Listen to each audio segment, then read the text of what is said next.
Waalaikumsalam warahmatullahi wabarakatuh. Alhamdulillahi Rabbil Alamin. Ashhadu an la ilaha illallah wa ashhadu anna Muhammadan abduhu wa rasuluhu. Allahumma salli wa sallim wa barik wa zid ala habibina al-Mustafa nabiyyina Muhammadin wa ala alihi wa sahbihi wa man walahu, amma ba'du. Hadirin dan hadirat jamaah subuh yang dirahmati oleh Allah SWT, senantiasa kita mengingatkan diri untuk melakukan kewajiban kita, yaitu mensyukuri nikmat Allah Subhanahu wa taala. Itu mensyukuri nikmat Allah adalah suatu yang wajib. Wa qalilun min ibadiyasy syakur, dan namun sangat sedikit di antara hamba Allah Subhanahu wa taala yang mampu mensyukuri nikmatnya. Salawat dan salam juga mari kita rajin-rajin bersalawat dan bersalam kepada Nabiullah Sayyidina Muhammadin sallallahu alaihi wasallam. Bapak Ibu yang dirahmati oleh Allah Subhanahu wa taala, sebagaimana yang diantarkan oleh Al-Ustaz Ramli, insyaallah ta'ala pertemuan kali ini adalah membahas zikir setelah salat. Kan sebelumnya itu adalah barangkali zikir yang terakhir sebelum kita salam pada dua pertemuan yang lalu, itu doa yang kita panjatkan setelah mengucapkan tasyahud. Bapak Ibu yang dirahmati ta'ala, sekarang doa yang kita atau zikir yang kita ucapkan setelah salam. Bapak Ibu yang dirahmati oleh Allah SWT, ada suatu hadis yang diriwayatkan oleh Imam Bukhari dari hadis Abdullah bin Abbas radhiyallahu anhu. Abdullah bin Abbas mengatakan, inna raf'as sauti bidzikri atau hina yansarifun nasu minal maktubati kana ala ahdi Rasulillah sallallahu alaihi wasallam. Di hadis ini di Bukhari dan Muslim, Abdullah bin Abbas mengatakan adalah mengangkat suara, inna raf'as sauti, sesungguhnya membesarkan suara, bidzikri, dengan berzikir,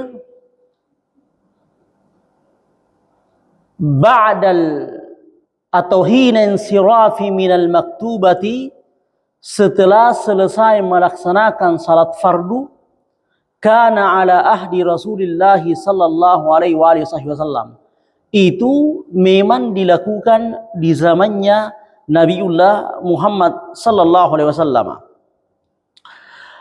Jangan dirahmati ta'ala, bahkan di riwayat yang lain Abdullah bin Abbas mengatakan, kuntu a'lamu, saya itu biasa mengetahui bahwasanya Rasulullah sallallahu alaihi wasallam telah melaksanakan salatnya hina sami'tu, idza sami'tuhu, apabila saya mendengarkan beliau berzikir. Bapak Ibu yang dirahmati ta'ala, di hadis ini ada beberapa poin yang bisa kita ambil pembelajaran. Yang pertama, jangan dirahmati ta'ala, adalah setelah salat fardu sangat dianjurkan bagi kita untuk tidak langsung setelah salam langsung ke salat lagi. Yang dirahmati ta'ala, kan biasa ada orang habis contohnya setelah salat Jumat, terutama habis salat Jumat langsungnya ada orang berdiri dan melaksanakan salat sunnah. Bapak Ibu dirahmati ta'ala, sunnahnya baginda Rasulullah sallallahu alaihi wasallam apabila kita habis melaksanakan salat fardu adalah kita berzikir dulu. Bahkan ada beberapa dalil, contohnya ada dua dalil yang kuingat tentang larangan bagi kita untuk menyambung salat dengan salat. Contohnya di hadis Sahih Muslim, di mana Muawiyah bin Abi Sufyan radhiyallahu anhu setelah salat Jumat, beliau melihat ada orang setelah salam langsung berdiri dan melaksanakan salat sunnah. Setelah itu Muawiyah bin Abi Sufyan menegurnya dan mengatakan, naha Rasulullah sallallahu alaihi wasallam, adalah Nabi Muhammad sallallahu alaihi wasallam melarang antu salatun bi salatin hatta tatakallam. Adalah Nabi sallallahu alaihi wasallam melarang bagi kita untuk menyambung salat dengan salat. Menyambung salat dengan salat seperti itu maksudnya. Habis salam langsung lagi berdiri. Hatta tatakallam, hingga kau berbicara dulu. Paling tidak berbicaralah dengan orang yang di samping, kiri kanan, atau yang ada di depan, atau lakukan apa saja. Tapi diusahakan agar supaya tidak bersambungi salam kita, salam kiri, salam kanan dengan takbiratul ihram untuk salat sunnah. Bahkan di hadis Abi Daud radhiyallahu anhu, dari hadis Abu Hurairah radhiyallahu anhu, Nabiullah Muhammad SAW mengatakan, ayajizu ahadukum, apakah salah seorang di antara kalian tidak mampu idza shalla, apabila habis salat, anta taqaddama, untuk maju sebentar, maju sedikit, bukan habis salam langsung berdiri, maju sedikit, au tata'akhara, ataukah au ayyata'akhara, ataukah mundur, au ayyaminin, atau bergerak sedikit ke kanan, atau bergerak sedikit ke kiri. Jadi itu tujuannya jamaah dirahmati ta'ala, agar supaya tidak bersambungi salam tadi salat fardu dengan salat sunnah, jamaah dirahmati ta'ala. Dan itu banyak dalam syariat Islam. Contohnya larangan kita untuk berpuasa sehari atau 2 hari sebelum Ramadan dengan niat kehati-hatian. Nabi Muhammad SAW mengatakan, la taqaddamu Ramadan, janganlah kalian mendahului Ramadan bisiyami yomin atau yomain, dengan berpuasa sehari atau 2 hari sebelumnya. Supaya apa?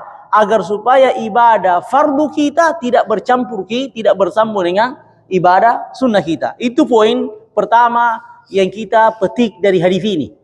Poin yang kedua, jamaah dirahmati oleh Allah SWT, bahwasanya zikir yang disebutkan sebentar itu adalah, kata Ibnu Abbas, ba'da insirafi minal maktubati, adalah setelah melaksanakan salat fardu. Jadi zikir-zikir jamaah dirahmati Allah yang akan disebutkan sebentar adalah zikir yang diucapkan setelah salat fardu. Adapun salat sunnah jamaah dirahmati ta'ala, ya tidak dianjurkan, walaupun apabila ada orang yang melaksanakannya kok boleh. Kecuali ada beberapa dalil, contohnya setelah salat witir ada zikir yang diucapkan, contohnya subuhun qudusun rabbuna wa rabbul malaikati warruh. Itu memang dianjurkan untuk dilaksanakan atau diucapkan setelah kita melaksanakan salat witir. Bapak Ibu rahmati ta'ala, poin yang selanjutnya, poin yang ketiga dan terakhir.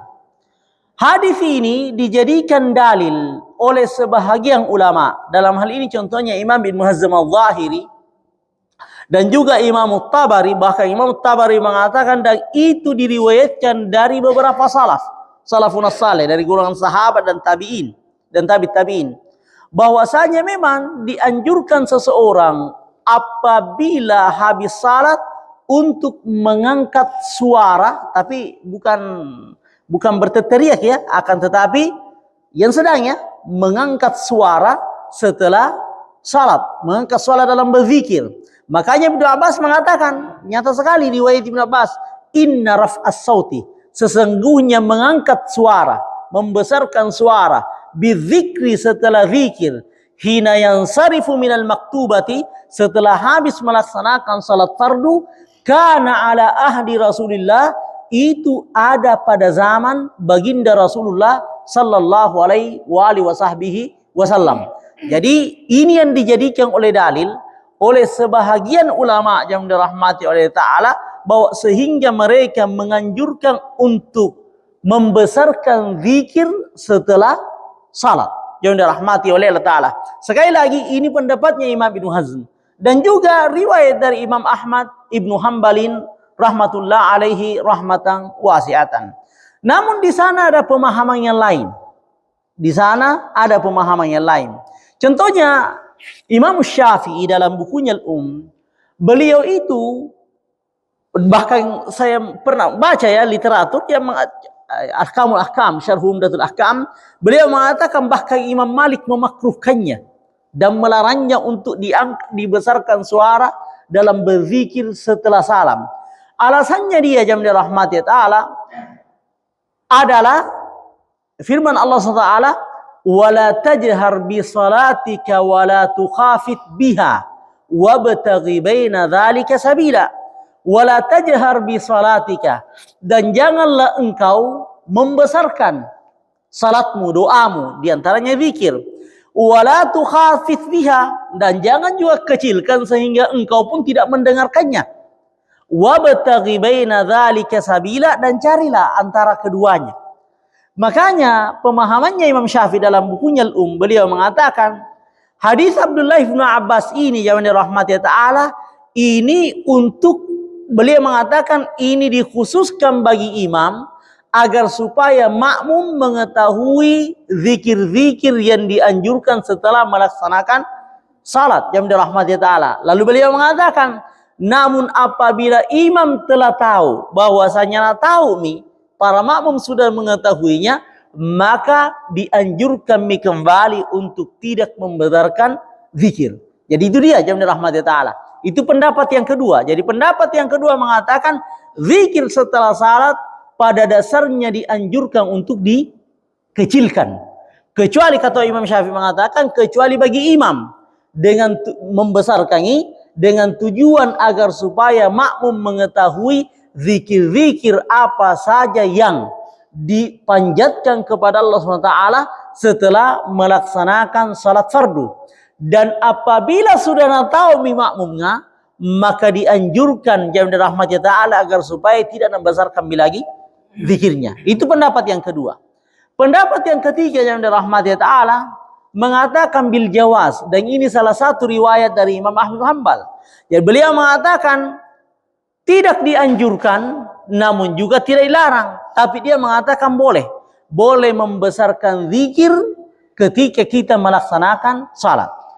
Jamaah rahmati Ta'ala, sekali lagi ini adalah hadis ini jamaah rahmati Ta'ala dipahami oleh ulama dengan 3 pemahaman, hasil pemahaman ulama. Pertama, memang menganjurkan agar supaya zikir itu diucapkan dengan besar, jangan dirahmati oleh Allah SWT, karena dalilnya nyata sekali.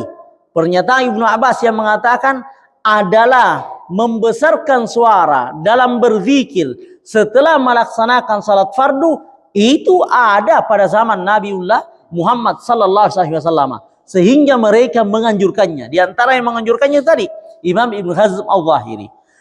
Pendapat kedua yang mengatakan jauh ta'ala pada dasarnya tidak dianjurkan untuk diangkat suara. Namun bagi imam jauh ta'ala dia mengatakan, pendapat Imam Syafi'i dan beberapa ulama yang lainnya, dia mengatakan boleh untuk angkat suara dianjurkan agar supaya para makmum mengetahui ini zikir yang diucapkan. Setelah itu pendapat yang ketiga mengatakan boleh dikecilkan, boleh juga dibesarkan suara.